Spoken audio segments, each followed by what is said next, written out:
Up until now, we've looked at overview of the nephron, and we have introduced the different parts of the nephron, and I've gone through an overview. And at some point, if you've gotten a little confused or perhaps even tripped up with some of the information that I've given you, not to worry. Reinforcement.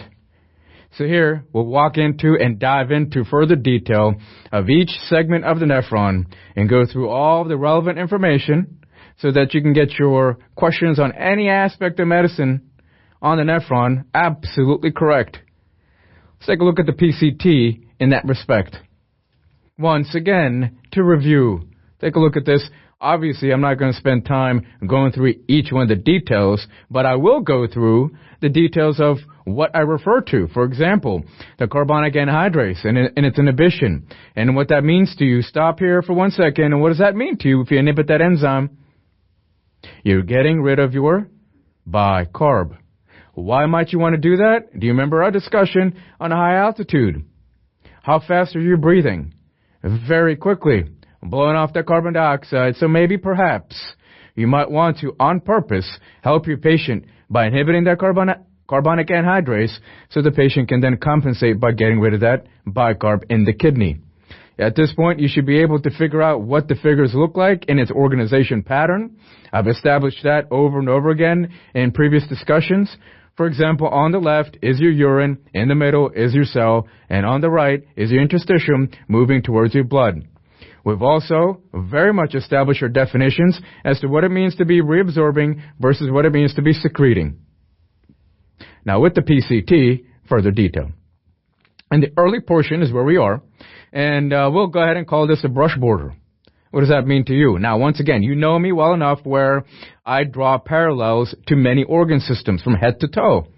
Here, well, in the proximal tubule, when you say brush border, you must be referring to the luminal membrane, the apical membrane. If you're referring to the brush border membrane, more importantly in the duodenum, really, think about where you would be if it's a duodenum. So, if it's a duodenum, especially the second part, where there's quite a bit of, guess what, reabsorption, guess what that apical membrane is known as? Brush border. Is that clear? So simple definitions in which you can apply to different organ systems. Let's continue. What kind of things are you going to absorb in the proximal tubule? We have spent a heck of a lot of time with reabsorbing bicarb, reabsorbing glucose, especially with that graph where we talked about the normal plasma glucose, talked about threshold, transport maximum, talked about reabsorption, splay, and so forth. And if you've missed that discussion, then I would recommend that you go back and take a look at that graph on glucose transport in great detail, and then come back here and then just take a look at as to where it gets reabsorbed.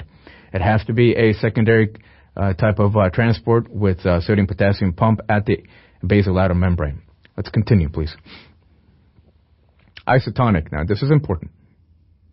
In a little bit, I'm going to show you another graph, okay? And these graphs, at some point, right now, maybe you might be feeling a little overwhelmed, maybe perhaps even frustrated, or, better yet, you're feeling fantastic about these graphs because you saw them in medical school, and maybe you looked at them, you glanced at them, maybe you even memorized it, but you didn't truly understand it until now. And so, therefore, you feel enlightened, you feel confident, you feel really, you can tackle this, right? And there's another graph that's upcoming in which we'll take a look at transport, especially in the PCT. Okay, now before we get there, though, you need to understand as to how you might be taking up some of these substances. It's important. I have just left the Bowman space, right? I've entered the PCT, right? That's where we are. So now, what are you going to reabsorb? Many electrolytes. How much of sodium? 2/3? 66% approximately? Same thing. Is it sodium that you're only reabsorbing?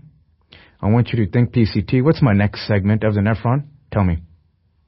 Did I hear you say descending loop of Henle? Good. The descending limb of the loop of Henle. What's going on there? You're reabsorbing water. So if you start reabsorbing the water, what kind of urine are you producing?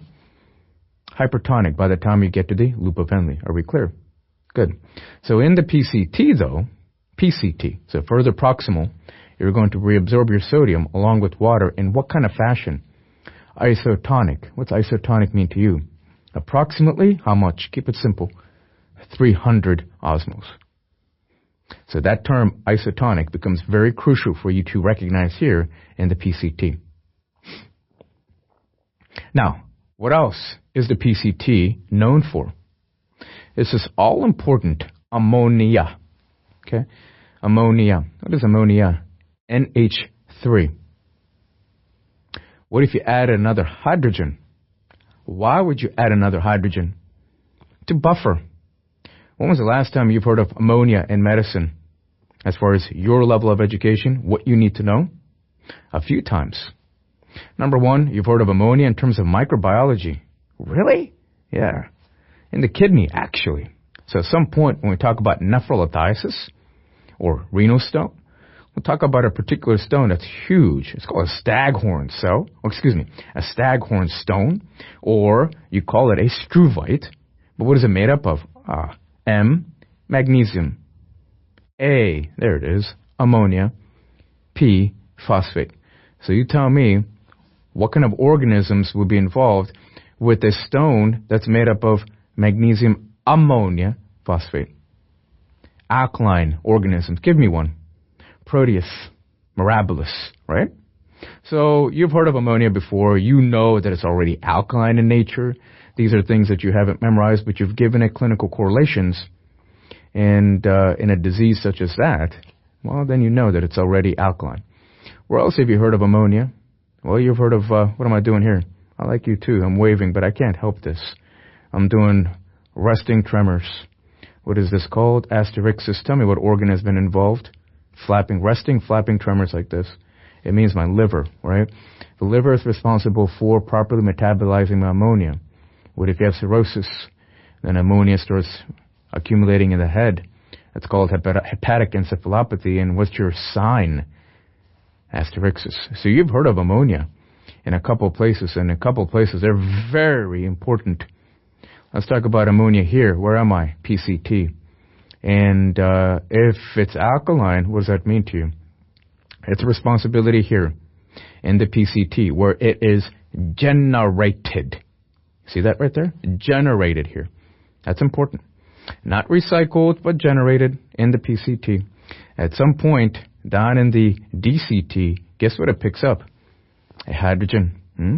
When it does, then you call it ammonium.